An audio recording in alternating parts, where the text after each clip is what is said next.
Hello everybody, how's it going? I'll share something with you tonight that I guess is a little bit funny. I don't intend for it to be funny, but it is. It's hard not to feel a little bad for the Christian apostle Thomas.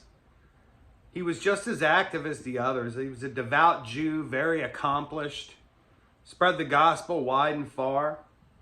But what do we refer to him as? Doubting Thomas. He's famous for doubting the resurrection on physical demand of proof from Jesus, and Jesus obliges. And afterward, Jesus says, "You believe because you've seen. Blessed are those who believe who have not seen." And ironically, Thomas becomes the first one to claim the divinity of Jesus.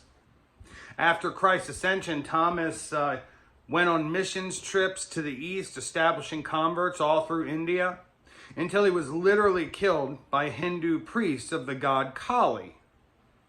He literally gave his life for Christ. Go ahead though, let's keep saying, oh, don't be a doubting Thomas, like it's a bad thing, you know? This is the moniker this guy lives through history with, who literally put his life on the line. His shoes walked that long way, you know? And he had his own writings too, actually. They're not considered significant because they were first quote unquote discovered in the Nag Hammadi library in 1945. Most of it is very, like esoteric, even though a lot of it matches the synoptic gospels. The style of it's very, very different,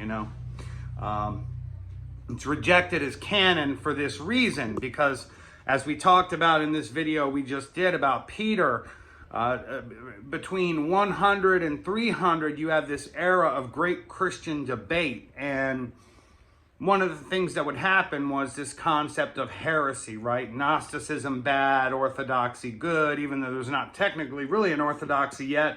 And we find out from Clement I that the editors of Clement I that they're looking back on this and writing about it later.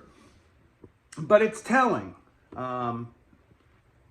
Some people date Thomas's writing as early as 60, but it's clearly more like 250. It has the feel of that whole era, with like the Gnosticism of Valentinius and the Docetism of Marcion and the Nicolaitans.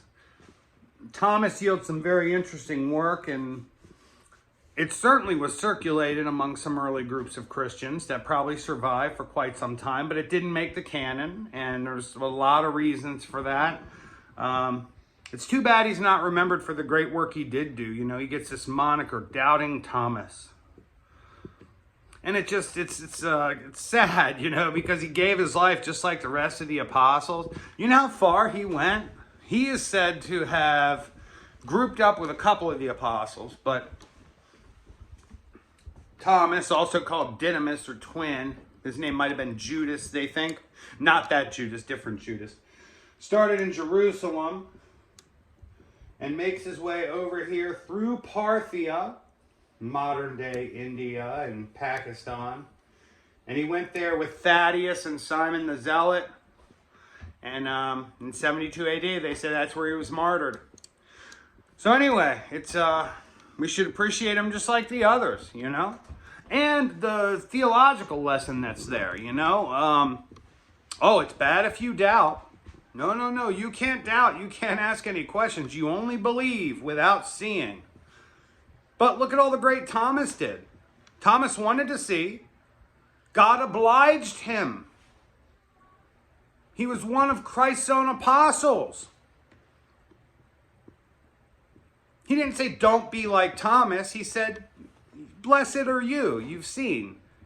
But blessed are those who haven't seen and believe, right? It's a point being made. We're not supposed to necessarily look at Thomas as less.